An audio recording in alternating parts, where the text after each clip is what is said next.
We're going to talk about the BBC coming up in this hour because they're under fire yet again.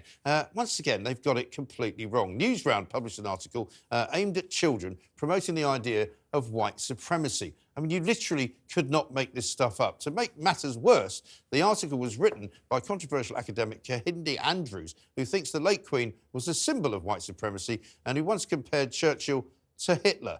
Why on earth are our taxes funding this nonsense? In order to find out just why the BBC at the moment can't seem to get anything right at all, it's Rafe Heydel-Mankoo, broadcaster, historian and senior fellow at the New Culture Forum. Rafe, very nice to see you. Welcome. I know you've been here when I haven't been here, but it's for the first time. Great to see you in situ. Welcome back. Thank you very much indeed. You know, the culture wars go on. The streets are filled with demonstrators who are on the side of Palestine, many of them ripping down pictures of kidnapped babies off the bus shelters and signs around the capital. There's a lot for us to get into, but let us start off with the BBC, who are still in plenty of trouble about their inability to call Hamas terrorists. They've now decided it's a great idea to educate the nation's children about white privilege. I mean, what is wrong with them? This is just, you know, the latest example of the degree to which our institutions have been captured by radical ideology. Yeah. But this is particularly pernicious because, you know, in schools you're not allowed to promote contested ideology like critical race theory, white privilege and gender ideology. But here we have the national broadcaster doing precisely that, and we're paying for it. We're paying for our children to be indoctrinated in the most heinous, corrosive sort of ideology that stokes division amongst people. I mean, you go and tell white working-class boys that they are beneficiaries of white privilege, the most underachieving segment of our population. You go and the most underrepresented group of people, by the way, at the BBC. Because the BBC claims to be diverse, but of course it isn't, as I will say. The problem with the BBC is everybody who works there is middle class. It doesn't matter what colour you are, they've all got a middle class background. They've got no working class kids there at all. Well, and of course, one of the problems, the BBC doesn't have adverts, but if you switch over to a channel with adverts, you won't, if you see a single white person in a commercial break, I'll give you £5. Yeah, you know? right. And and think about I won't be making very much money then. Think of all of those, you know, white young graduates who can't get jobs because they don't fit the diversity quotas that are now being required. Right. You know, if anything, you can say that there's a degree of black privilege that's now present in our culture today. I mean, only the other day, I don't know if you saw Carol Sikora, our good friend, the cancer doctor, put out a tweet saying that he discovered that there was a job being offered in the NHS. I can't remember exactly where, but it was for a diversity champion or something. 120 grand a year. And you're kind of going, where is all the money going? Why are all these people telling us that they haven't got any money when they're spending that kind of money on these kinds of jobs? And you can be pretty damn certain that a white working-class kid is not going to get that job. You're absolutely right. And there's another issue here. You know, the BBC have said recently how important impartiality is with the Palestine-Israel conflict. They know about that. Well, you know, where's the impartiality in this white privilege article where they've actually gone to Kehinde Andrews, you know, a pseudo-intellectual, race-baiting, race grifter who has done more to poison the debate around these topics. A man who, as you said, regards the Queen as the epitome of white prejudice. He gets plenty of work out of the BBC. I mean, this man wrote a book called The Psychosis of Whiteness. He said being racist is as British as a cup of tea, despite the fact that Britain's been proven to be one of the world's least racist countries, and racism is far higher in Africa and Asia than it is in Europe and in the Anglosphere. And this man is allowed to spout his rot without anyone actually being put on the other side to give some degree of balance. Well, one of the issues that I talk about a lot is that what we appear to have imported in this country is not just a lot of people from different parts of the world, but an awful lot of sort of feuds from different parts of the world. I mean, we've seen, you know, fighting on the streets of Leicester between, you know, different groups of ethnic minorities from the Indian subcontinent. We've seen the same in Bradford. We've seen the same in Birmingham. You know, you see these kind of international feuds reaching far and away beyond what you might call the homelands of people who have come to decide to make Britain their home. But at the end of the day, what they haven't done is assimilate into British culture. Yeah, I know. I mean, does a week go past when you don't have a mayor or a police commissioner saying diversity is our greatest strength? Yeah. It's the biggest myth that we have. I know. Diversity is not a strength. Right. We've seen that in Leicester. We've seen that on the streets of London just this past week. It's our greatest dilemma, actually. Yeah. And when you combine it with the failed policy of multiculturalism and mass immigration, diversity, as we're seeing, is actually one of our greatest weaknesses. Absolutely right. And we've seen it most recently with these Palestinian demonstrations, haven't we? Because London has been literally taken over, because it wasn't just the Saturday demonstration during the day. I found on Sunday night that there was a massive demonstration over in Tower Hamlets. which is obviously, you know, a very Muslim area. It's got a Muslim MP. There's Palestinian flags flying there. But all the roads were basically at a standstill because there was some kind of impromptu demonstration going on, which the police apparently didn't know anything about. But nobody could get anywhere. Well, look, let's be clear about this. You know, what I would like to know is where were all of these crowds, actually, when we had the Syrian regime waging war on Syrian people? Where were these crowds when we had Iran brutally crushing Iranian protesters? Where were they when Saudi Arabia was bombing people in Yemen and killing children, and the UN accused them of human rights abuses? You know, you have there are 2 million...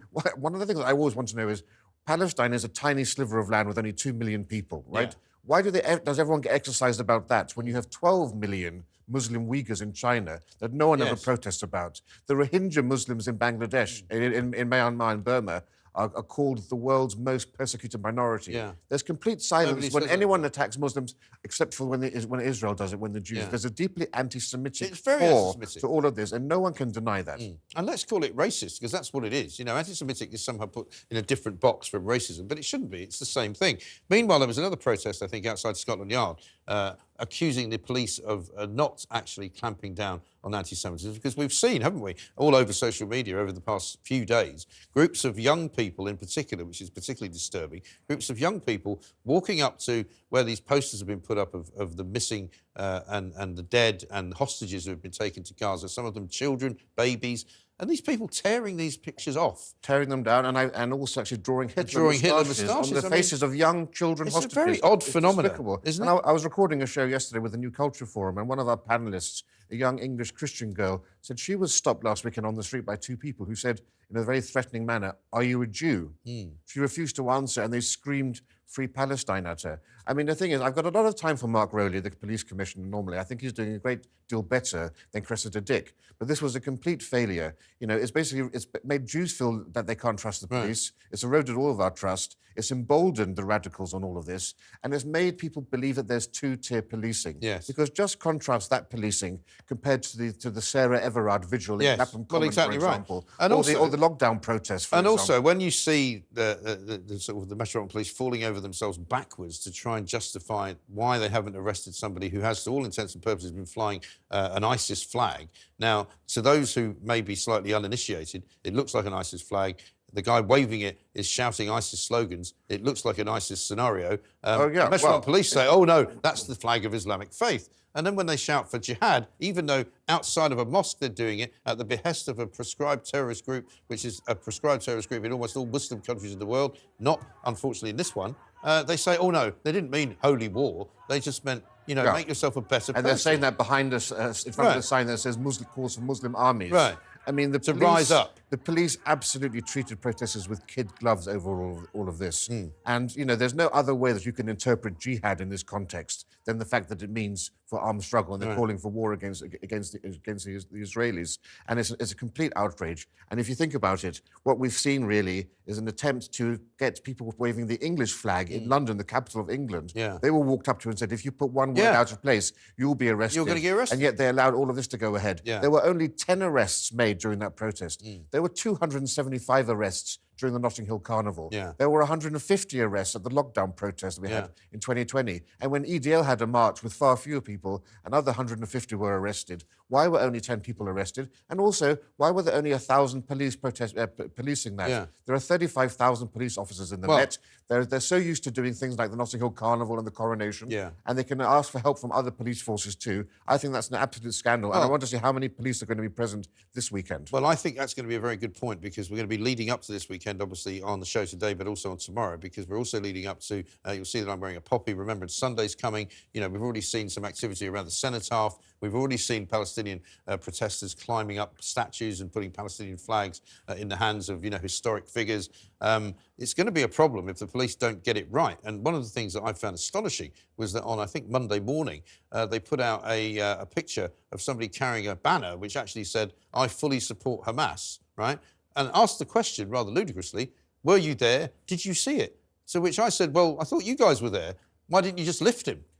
It's the degree to which they're trying to get us to do the job for them on Twitter. Have you seen this person? Well, if you had more police on the ground, you would see all of this happening. And yes, this weekend has to be the test a time for people to actually have faith restored in the police. And as you know, the fact is, when you see, veterans being arrested by 3 policemen for retweeting a humorous image of a flag, right. And yet when someone is actually waving a jihadi flag, not only that, when you have protesters being helped down off of scaffolding by the police and then handed back the Palestinian flag and asked to go on their way, it really erodes all of our trust in the police, and it does suggest that they have one view when it comes to certain political issues and another view when it comes to other issues. Exactly right. Let's talk about The Guardian. Always good for a laugh on these occasions. They fired their cartoonist, finally, because they thought that he'd gone one anti-Semitic trope too far, even though he wasn't sure why. Apparently, they've been slammed over a piece that they published suggesting that Israel has weaponised the Holocaust. Yeah, this is remarkable, It's just further evidence of the dark streak of anti-Semitism that runs through The Guardian. You just have to speak to Melanie Phillips. The amount of anti-Semitism she encountered at The Guardian made her go from left to right. But to publish this in the same month that we've had the first pogrom of the 21st century against Jews. Just this week we saw, Jewish students in a university in America sheltering in a library as a gang outside were banging on the door to get in, baying for blood. I think it's absolutely outrageous that this is being done. And the Holocaust is relevant in that context because people must realise Palestinian hatred towards Jews didn't begin in 1948 with the State of Israel. The Grand Mufti of Jerusalem, the senior Palestinian figure, was in cahoots with Hitler. He went to visit Hitler. There are pictures of them together, aren't there? Yeah, he helped to form a Muslim SS brigade to exterminate Jews in the Balkans.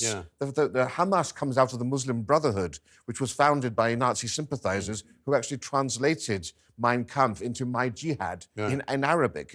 And when obviously didn't mean holy war, though, right? It didn't mean an emotional struggle, didn't it? And if you look at even Yasser Arafat and the PLO have their roots going back to the Muslim Brotherhood, and there were pogroms committed against Jews in Palestine long before the creation of the State of Israel. So people who are going on these marches thinking this is all about 1948, they are useful idiots for the anti-Semitic cause. And it's about time more people actually spoke up about that and exposed this virulent hatred for what it actually is. Yes, well, thankfully, we've got the October Declaration out there, which we spoke to Laura Dodsworth about the other day, signed by an awful lot of people, including me. And myself which too. does, in fact, give the right of people to say openly, I support Israel, not only as a nation, but as an entity. I support Israel for what it is, and I don't support the absolute demonisation of Jewishness and a Jewish state, because it's entirely wrong. But I think the trouble now is that I've seen it certainly in America, not so much here, but it's beginning to come clear that the anti-Semitism is kind of fuelled, if you like, by this social justice movement, where we've seen, I think it was a university in Washington overnight, projecting a message in support, basically, of Hamas on the building itself, and universities like Columbia and Harvard and even Yale, places where you would expect there to be enlightenment, have completely closed off intellectual thought. They've got lecturers there basically decrying Israel. You've got Jewish students frightened to go around the campus for fear of being beaten up. It's extraordinary. And this whole kind of Black Lives Matter movement has kind of morphed into this left-wing support for the Palestinian cause. And, of course, we know why. It's because, of course, the left treats the Jews as being at the pinnacle of the capitalist world. All of those terrible tropes and stereotypes people had of anti-Semitism, of there being a Jewish banking conspiracy and the Rothschilds dominating global politics by controlling the purse strings. They equate Israel with the Jews, and they equate that with capitalism. And as we know from the left, the two greatest evils for capitalism are America and Israel, which they regard as being together. And that's why, even though Jews have been a persecuted minority, as far as the left are concerned, they're actually a predatory state. Yeah, and I mean, where does it end, I suppose, is the question, because we've now got Sir Keir Starmer in a bit of trouble because he's declared that Israel have the right to defend themselves. He's now busy falling over himself trying to say that he didn't mean to say that, or at least he didn't mean to infer that they could then also blockade aid and blockade food and electricity. I don't know how he gets out of this one. Well, this really gets me, because you have all of these Muslim MPs and other far-left MPs on his side who he's done a very good job trying to erase the stains. But he obviously hasn't quite managed managed it. But he hasn't quite managed. But you're seeing really that this is such a deeply embedded hatred that they have there. But why aren't these people who are calling for a ceasefire calling for Egypt to open up its borders, you know, or calling for Hamas to actually allow dual nationals to leave Palestine. Well, I think people are aware. There are people with Norwegian passports and other dual nationals who are being prevented from leaving Gaza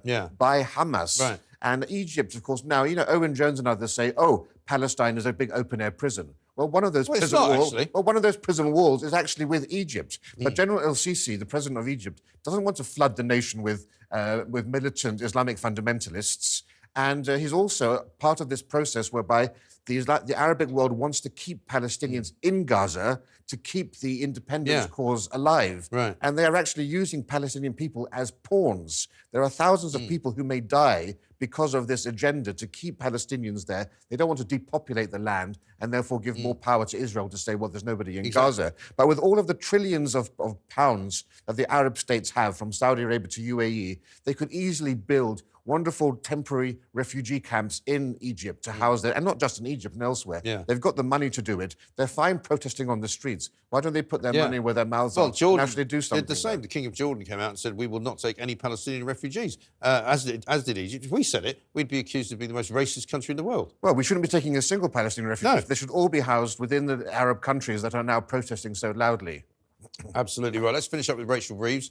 Just when things couldn't get any worse for the Labour Party, the Shadow Chancellor has been accused of plagiarism. She's got a new book out, which I have to say doesn't exactly fill me with much excitement for my Christmas book list, but it's something to do with the women of the world economic history or something like that. But she's been accused of nicking loads of stuff from The Guardian, from Wikipedia, and even from Hilary Benn without attribution.